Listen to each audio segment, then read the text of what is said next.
Power is a critical infrastructure that has the potential to drive productivity and growth in any economy.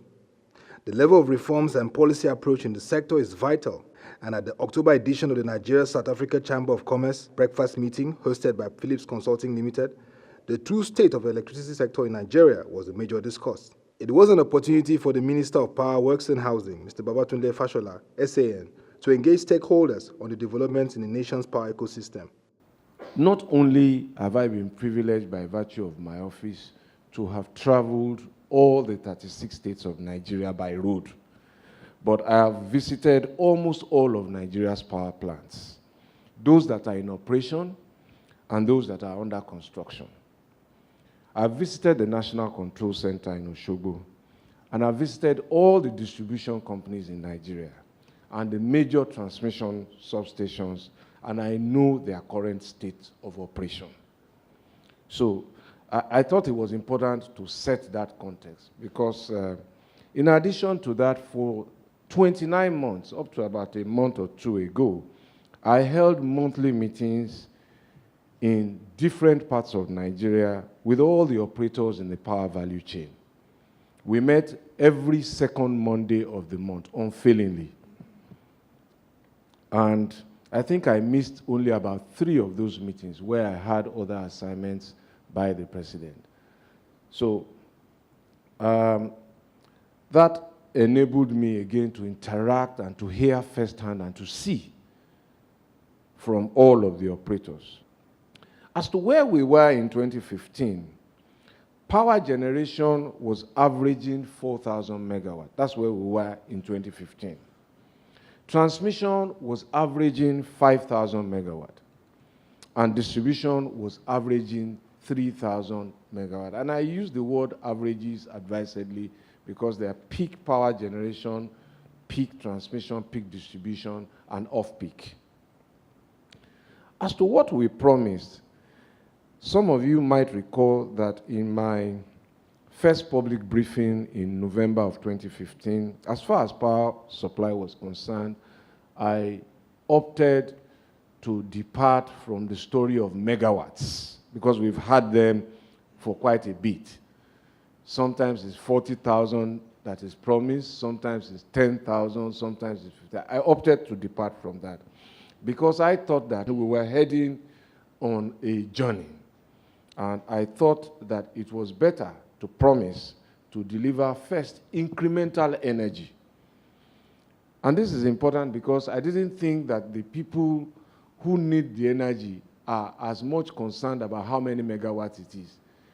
What they are more concerned about is it available? So I committed on behalf of our government first to incremental energy, stable energy as a medium-term goal, and long-term uninterrupted energy supply. So as to where we are today, therefore, in terms of benchmarking, and I will come to the experiences, from 4,000 megawatt generation, which was where we started from, generation is now at 7,000 megawatts. That power is available. This means if you calculate between 2015 and 2018, from 4,000 to 7,000, we're averaging about 1,000 megawatts per year in incremental energy. And as for distribution, it was averaging 3,000 in 2015. We peaked at 5,222 in January this year, and that's the highest amount of energy this country has distributed ever. So again, if you do the math, that's an average of a 740 megawatt incremental distribution capacity over 3 years. How far we can go depends on all of us who are here and many people who are not here. Who will decide who forms the next government? And it's important to make this point. And in making that decision, you will have to compare the records that I have put before you of 3 years and the record of 16 years. You have to make that choice. I want to also say that you need to compare our plans for tomorrow with the plans that you will hear in the next few weeks. You will hear a lot of possibilities, but the questions you must ask is the how. How? Those questions must be asked. But what are the prospects for the future? On the generation side, I can tell you that by the end of this year, in the next 10 weeks or so, another 945 megawatt will be ready to come onto the grid. So I've told you we were increasing by 1,000 megawatt every year, averagely. Another 945 will come on the grid this year. And where will they come from? Almost half of it is ready. Azura is ready. That's 459. Afam 4 in Port Harcourt is ready. It's 240. It's finished. It's connected. We just need to settle some payment obligations and connect. Kaduna, 215. There are 8 turbines there. 2 are already being prepared for pre-commissioning testing. Then there's Kashimbila, 40 megawatt hydropower in Taraba. The dam had been impounded. What is holding electricity evacuation is the transmission, and all the equipment is now in. So the workers are on site. So that is the how that I know that this will happen. Between 2019, next year, and 2020, I know that 2020 quarter 1, I know that Zungeru hydropower plant in Niger State will be ready to add 700 megawatt. And Okpai 2, which is in procurement, will add 450 megawatt. That is another 1,150 megawatt. What does tomorrow look like? The prospects for me are very clear for the future. They portray hope, and I am optimistic that today's problems represent enormous opportunities in the power sector for tomorrow. I will close by asking you to think very, very deeply as you make the choices that lie ahead. Mr. Fashola, the chairman of the Nigeria-South Africa Chamber of Commerce, Mr. Fulusho Phillips, and notable politician, Mr. Jimmy Abadi, speak further on the Nigerian power sector.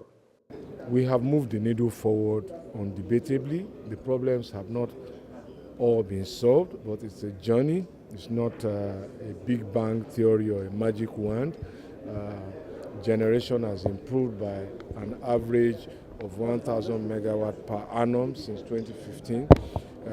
Transmission has improved by an average of about 740 megawatt transmission capacity every year over the last 3 years, and more to come.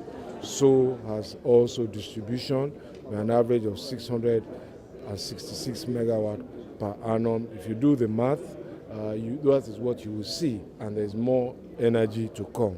And we're also decentralizing, so universities, markets are beginning to sign off to their own independent power units, and this is the way to really go. We have enunciated policies that benefit industries, the eligible customer policy, and as you heard from the representative of MAN, some of the industries are beginning to offtake, but it doesn't mean that there are no challenges. And as I said, we didn't promise a life without challenges. As the challenges come, we will respond to them because we know what we are doing. The picture to us is clear. This can be done, and we are moving the needle step by step, face by face. Well, I think it's very clear to anybody who's going to take over in 2019 that power still remains unfinished business, very unfinished business. it's important that we get power right because of the ripple effect of having power.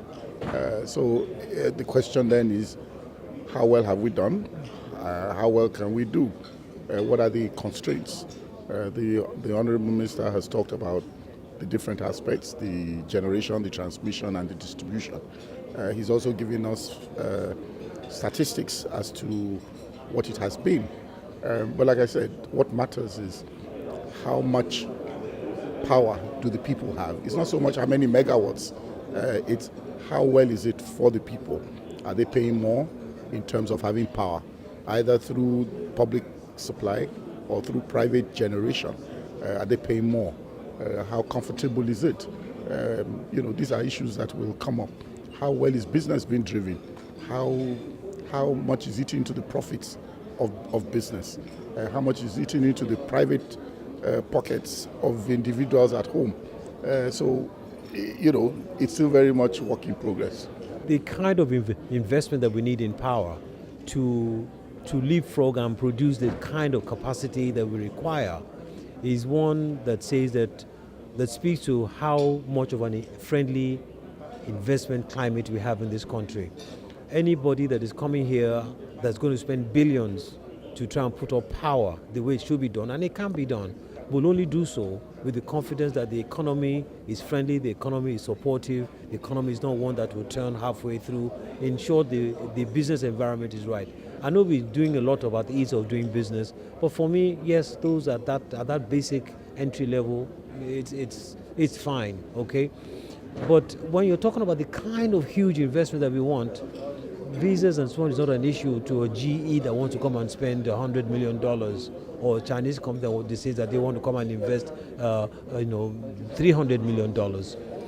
Those things they don't become relevant because they're saying they are really in the big league.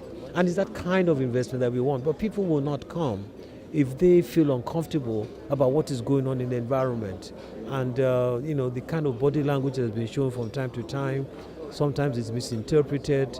We're not very sure about how consistent things can be. We're told so, but, sometimes it changes.